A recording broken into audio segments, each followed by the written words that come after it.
Paul, maybe we should start off just talking a little bit about the Tacoma Defiance. You play with that team a little bit. Yeah. I just wanted to just get your take on that win. How'd you feel it? How'd you see it? Yeah, really happy for the guys there. What an opportunity to play against the Timbers at Starfire. Really cool experience for them, and I'm excited for them, and they deserve it. I think they've shown a lot of character in some of these games, and it's been fun to watch all the new guys step up and fill the holes that different guys left, and there's a lot of talent on that team, and it's exciting to watch. And staying in games late has been kind of their MO, and that's cool to see from a second team, especially. It shows good culture, good coaching, and a lot of heart from the guys. So happy for them. You obviously are a crucial part of the first team, and you have been playing so many games. But is there a part of you that wants to also maybe help out that Tacoma Defiance team? I would say I'm a little envious that they're gonna have playing that game. That's a really exciting game, and I'd be licking my chops playing a game like that. Would you be willing to ask though? Yeah. I don't know about that. I mean, depends on who we got. When is the game? What's the date of the game? It's the 6th, I think. Yeah, 6th or 7th. Don't know yet. Okay. Yeah, no, that's their earned opportunity, and those guys have put in a lot of work for that. I don't want to take that from them.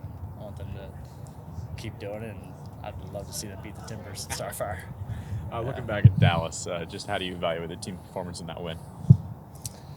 Yeah, I think it was a gritty win.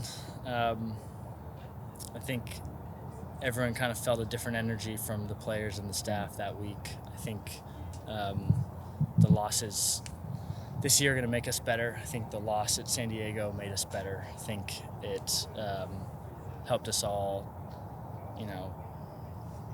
crumple up the paper a little bit, start on a blank page again, and go back to some basics. And I think everyone locked in a little bit more on that training week, and you could kind of just feel it. We were playing as a team. The shutout really speaks to that. And I thought a lot of people played, really solid. I think across the board, I can't say anyone had a below par performance. I think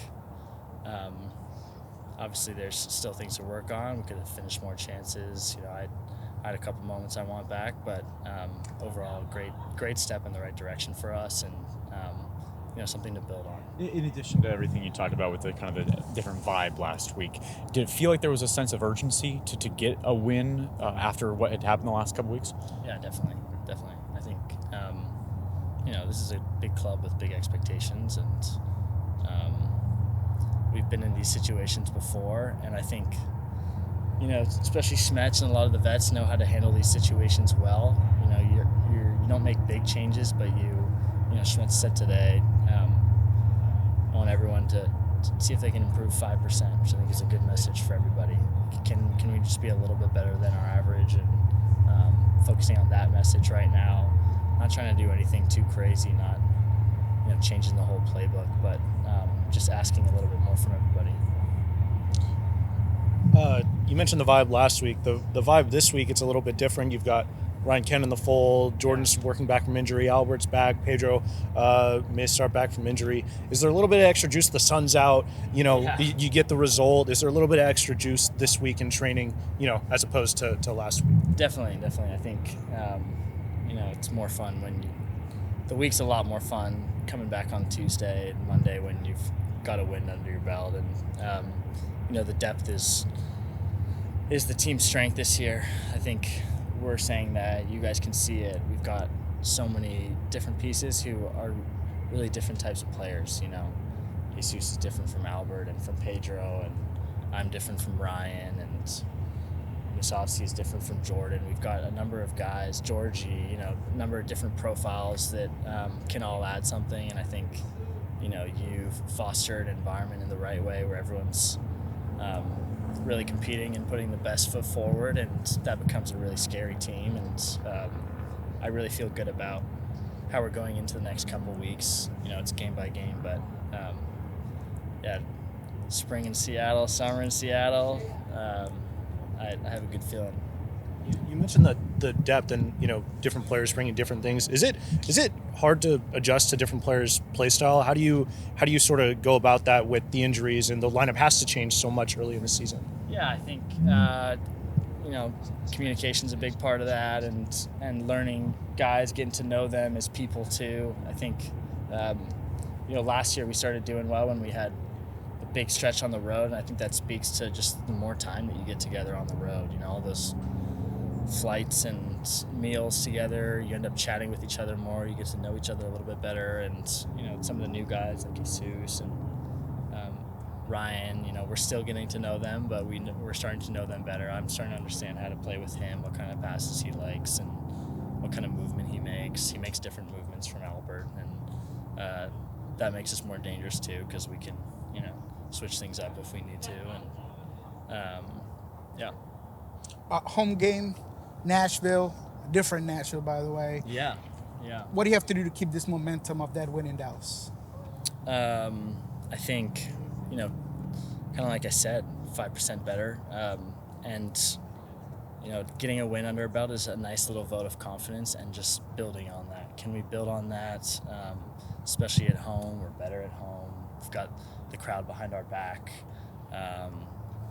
We've got a lot of pieces back. We have some exciting momentum right now. Guys are all getting healthy.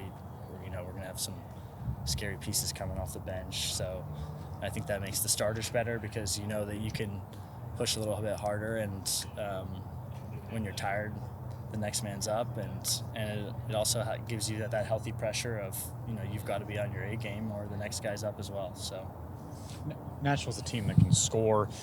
It doesn't seem like they're a team that likes to sit back even when on the road. Yeah. As a wingback, when you see a team like that you think, okay, they're just maybe not going to just sit back, do you kind of lick your chops a little bit, maybe to be able to get up the field and get them in transition?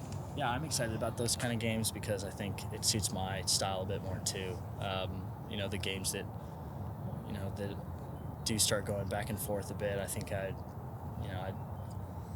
back myself against anyone in terms of like the legs that I can, and the running that I can do in that game, and get back and forth on both sides of the ball. And I think especially at home that's exciting, because it's difficult to create chances when you're sitting against a back five that's really structured, and I think it's going to make for an exciting game for people to watch this weekend. What's the biggest difference between Paul Rothrock wingback and Paul Rothrock wingback and Paul Rothrock winger? That's a good question. I think more responsibility. I think asking more from me on the other side of the ball now, and but it's still it's like that total football stuff. You're still the same guy, and can I see myself as somebody you can put anywhere, and I'm still going to bring the same attributes, right? So I don't think it changes that much. But yeah, it's more running probably as well. But yeah. Thank you. Thanks, guys. Thanks, Paul. Appreciate it, Paul.